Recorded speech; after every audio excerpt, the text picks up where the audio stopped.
ต้นนี้เขายังเปียกอยู่พี่น้องเลยสังเกตได้นี่มันยังเปียกอยู่พี่น้องเลยมันบ่เต็มเนาะขาเป็นหมื่น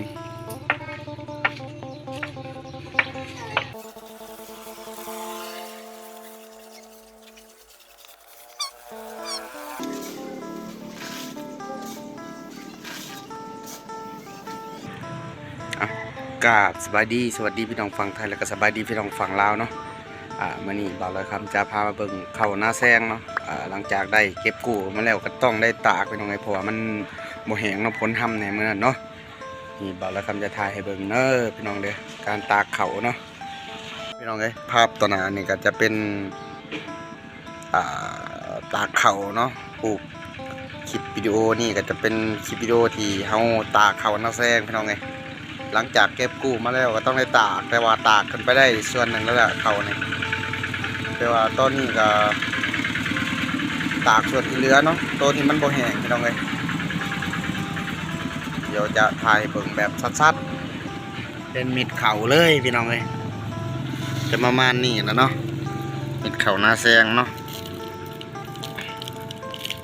น้ำหนักกับพอใช้ได้อยู่ได้พี่น้องเลยเขาหน้าแซงจะประมาณนี้พี่น้องเลยเต็มอยู่เดี๋ยวจะไปเบิ่งให้ไปเดี๋ยวจะพาไปเบิ่งเนาะตัวที่ยังบ่ทันได้ตากพี่น้องเลยเพราะว่ามันจะขึ้นเสื้อราหรือว่ามันจะตกหนาวแล้วเนาะเพราะว่ามันตากมันบ่ทันพี่น้องเลยคือมันบ่มีแนวตากเนาะเพราะว่าเอามามันต้องได้ตากเพราะว่ามันเปียกแน่เมื่อนั้นฝนก็ห้ำเนี่ยพี่น้องเลยจะเป็นเข่าที่ยังบ่ทันได้ตากพี่น้องเลยจะมีเสียงรถเสียงรางเนี่ยเนาะพี่น้องเนาะนี่ต้นนี้เขายังเปียกอยู่พี่น้องเลยสังเกตได้นี่มันยังเปียกอยู่พี่น้องเลยก็จะออกประมาณนี้เนาะตัวที่มันบทันแห้งพี่น้องเลยนี่เลยจะเห็นได้ชัดว่าจะมีเสื้อราหรือว่าจะขึ้นตกหนาวเลยเนาะนี่กับบอกเป็นยังเนาะพี่น้องเลยใส่ได้คือเก่าเนาะเขาน้ำกินได้คือเก่าเนาะขายได้กินได้คือเก่าเพราะว่าเอามาแล้วมืออื่นนี่เขาก็ต้องได้ตากพี่น้องแต่มื่อนี้แดดเริ่มหยุบแล้วเนาะตากได้ถึงล้านนี่เอาไปตากทีหนึ่งในกามอง7-8 สอบพี่น้องเลยอันนี้เป็นข้าวรถดูดพี่น้องเลยบอแมนข้าวปั่นเพราะว่าข้าวปั่นเมื่อนั้นเอาขึ้นเหล้าแล้วเนาะพอมันแห้งตอนนั้นเนาะหลังจากเก็บกูมาตัวนี้เป็นข้าวรถดูดแต่พ้นจากตกเนี่ยเมื่อนั้นมันก็เลยเปียกพี่น้องเลยนี่ก็จะประมาณนี้ลักษณะประมาณนี้เนาะเห็นได้ชัดว่ามันจะขึ้นเสื้อราหลายกว่าแล้วก็เป็นสีสุ่มๆเนาะแต่ว่าก็ใส่ได้คือเก่าแหละพี่น้องเลยเป็นเม็ดเขากับจะประมาณนี้พี่น้องเลยผมก็มาหอดละแต่ก็ได้เนาะทำนี้ก็ได้อยู่นั่นก็จะเป็นบ้านคอยเอิญขาดพี่น้องเลยฝั่งนั่นบ่ฮู้ว่าก็จะเอิญยังเนาะเอาไว้กวดแบบนี้เนาะเพราะว่าให้เขามันปีนให้มันแห้งประมาณนี้เนาะกวดไปเลยเนาะเดี๋ยวจะช้าทิศให้เบิ่งพี่น้องเลยทางในก็จะเป็นสีภรรยากับลูกเดี๋ยวจะเห็ดให้เบิ่งพี่น้องเลยเดี๋ยวจะสาธิตให้เบิ่งพี่น้องเลยตั้งกล้องไว้อยู่นี่เลยเนาะ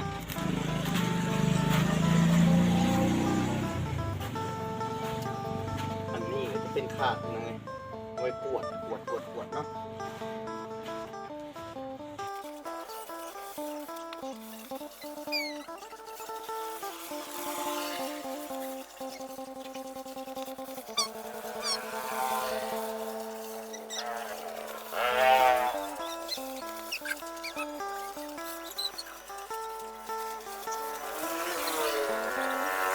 เนาะพี่น้องเอ้ยวันนี้ก็ได้เวลาเก็บกู้แล้วเนาะว่าฮอดตอนแรกแหละประมาณ6 โมงแรงเลยเนาะตอนนี้เดี๋ยวจะเก็บกู้ให้เบิ่งพี่น้องเอ้ยไปเบิ่งกันเลยพี่น้องเอ้ย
พ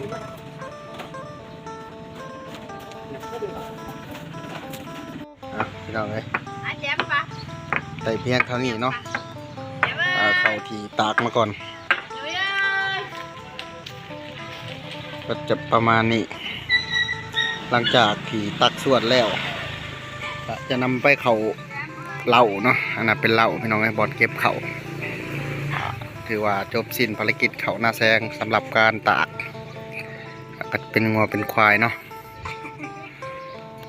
นี่แหละเนาะบ้านเฮาอยู่ง่ายกินง่ายพี่น้องเอ้ยอันนี้ก็จะเป็นลูกสาวว่าไปให้เบิ่งเนาะลูกสาวน้อยลูกสาวได้นี่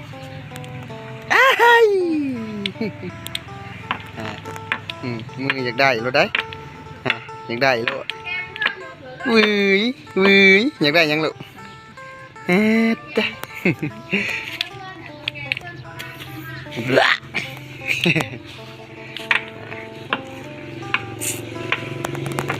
ี่มันบ่เต็มเนาะขาเป็นหมื่นเอ้าอะไรก็ลืมพี่น้องฝากกดไลค์กดแชร์กด Subscribe กดไลค์กดแชร์คือเก่าค่ะละเนาะสำหรับคลิปนี้ขอลาไปก่อนเนาะขอกล่าวคำว่าสบายดี